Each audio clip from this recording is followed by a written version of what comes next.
Olha, na minha modesta opinião, é o segundo melhor filme de tribunal já feito, hein?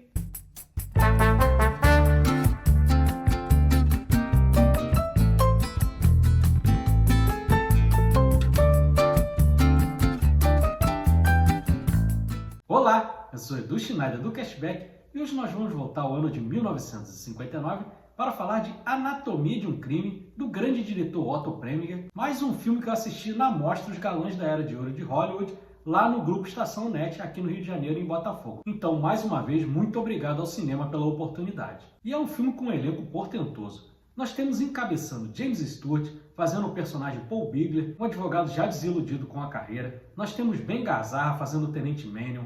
Temos Lee Remick no auge da sua beleza, fazendo a sua esposa Laura Mannion. Temos Arthur O'Connor fazendo o amigo beberrão do personagem do James Stewart. Temos o grandíssimo George C. Scott fazendo o promotor. Temos Catherine Grant fazendo Mary Pilan. E temos até uma pontinha de Murray Hamilton, que, para quem não lembra, era o prefeito corrupto lá em Tubarão. E dando aquela pequena sinopse que a gente sempre faz, aqui nós temos o advogado Paul Bigler, vivido pelo James Stewart, um ex-promotor que já está desiludido com a carreira e que hoje em dia só trabalha para pagar as contas. E aí ele é procurado em seu escritório pela Laura Mannion, interpretada pela Lee Remick, buscando um advogado para defender seu marido, que foi acusado de assassinato e que foi cometido no calor da situação por conta de Laura ter sido estuprada. E aí Paul Bigler vai à cadeia conversar com o Tenente Mannion, interpretado pelo Ben Gazzara, e aí percebe que é um sujeito bem complicado, arrogante, violento, que faz Paul Bigler até contestar se vai defendê-lo mesmo. E além disso ainda tem a sua esposa Laura, que é uma mulher, assim, digamos, muito provocativa em relação aos homens.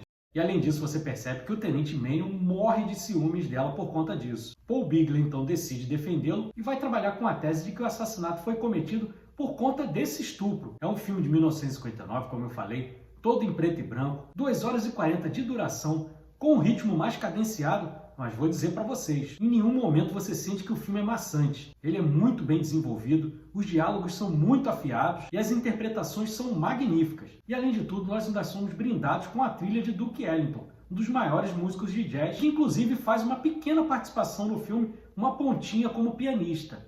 E é um filme que nos põe numa situação de jurado ali. Então a gente fica o tempo inteiro se questionando, pendendo para um lado, pendendo para o outro, de acordo com as testemunhas que vão aparecendo durante o julgamento. E o Otto Preminger tinha suas características de filmagem. Ele não gostava de fazer flashback, então aqui no filme nós não temos flashback, e gostava muito de fazer planos mais longos, com poucos cortes. E os embates são muito bem construídos. Hora do James Stewart com o George C. Scott, hora do George C. Scott com a Lee Remick, também com o Ben Gazzara. E o filme se permite ter até alguns momentos de bom humor. Além dos ótimos diálogos, esse filme também serviu como uma pá de cal para o Código Reis, que é o código de censura dos Estados Unidos. Aqui são utilizadas palavras que você não via em filme nenhum. Por exemplo, calcinha. E a calcinha acaba sendo fundamental no julgamento. Você ouve falar em estupro, penetração, esperma. Então serviu também para chocar muito a população conservadora daquela época. Sabe o que é curioso? Uma das pessoas chocadas foi nada mais nada menos do que o pai do James Stewart. Ele chegou a publicar um anúncio no jornal para que as pessoas não fossem assistir o filme justamente pela linguagem chula. Olha que coisa, só porque falou calcinha, penetração, esperma, para essa gente já era motivo de deixar o cabelo em pé. O cinema do Otto Preminger também tinha como característica ser muito político, e aqui não é diferente. E você vê isso até na escolha do elenco. A pessoa que faz o juiz, o Joseph N. Walsh, ele não era ator de profissão. Ele era advogado. E por que o Otto Preminger escolheu o Joseph N. Walsh? Porque ele era um advogado renomado e muito reconhecido por ser um dos juristas que bateram de frente com o macartismo. Inclusive tem uma frase memorável dele, perguntando para o senador Joseph McCarthy se ele não teria um pingo de decência por conta das coisas que ele estava fazendo na caça aos comunistas. E não era só o cinema do Otto Preminger que era engajado. Ele também era assim fora das câmeras. Por exemplo, o filme que ele fez logo em sequência, em 1960, Êxodos, teve como roteirista nada mais nada menos do que Dalton Trumbo, que foi uma das pessoas que foram proibidas de exercer a profissão de roteirista por conta do macartismo da caça às bruxas ao comunismo. Inclusive eu comentei melhor sobre isso no meu vídeo sobre o filme Trumbo. O personagem título é interpretado pelo Bryan Cranston, o nosso queridíssimo Walter White lá de Breaking Bad. Nesses embates no julgamento, eu destaco uma das cenas finais, que você tem o promotor, o personagem do George C. Scott, que era um cara muito experiente, interrogando a personagem Mary Pilan, que era empregada ali no bar. Lembra que eu falei do assunto da calcinha? Para ficar comprovado que houve o estupro, ela acaba encontrando a calcinha escondida lá no bar. E aí o promotor, ao interrogá-la, ele começa a ameaçá-la, como se ela estivesse fazendo essa acusação por puro despeito,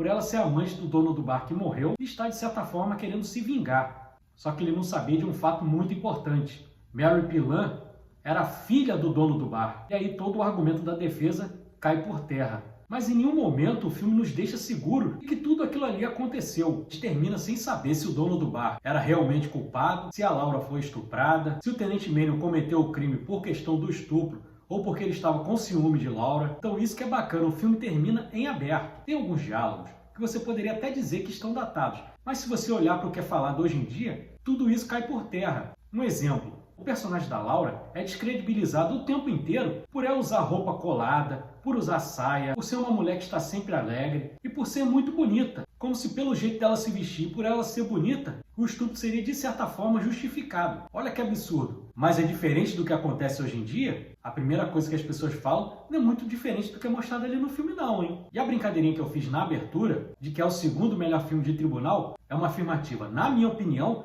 verdadeira. O primeiro é 12 Homens e uma Sentença, feito 2 anos antes, em 1957, dirigido pelo Sidney Lumet, diretor fraquinho, que dirigiu só Um Dia de Cão, Sérpico, Rede de Intrigas.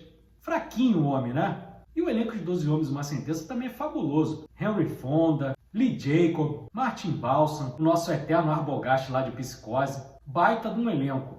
Filme de 1957, ano que Otto Preminger fez outro filmaço chamado Santa Joana, da vida de Joana d'Arc, interpretada pela Jean Seberg, que para vocês que talvez não conheçam, também é outro filme que vale muito a pena dos dirigidos pelo Otto Preminger. Mas é isso, mais uma vez eu agradeço ao Grupo Estação pela oportunidade de ver esse filmaço no cinema, valeu demais, e nunca é demais trazer um filme do James Stewart aqui para nós. Sempre gera uma bela discussão. É só um dos maiores atores de todos os tempos. E além disso, particularmente, eu gosto muito do cinema do Otto Preminger também. Diretor meio doidão, mas com muita coisa legal para dizer.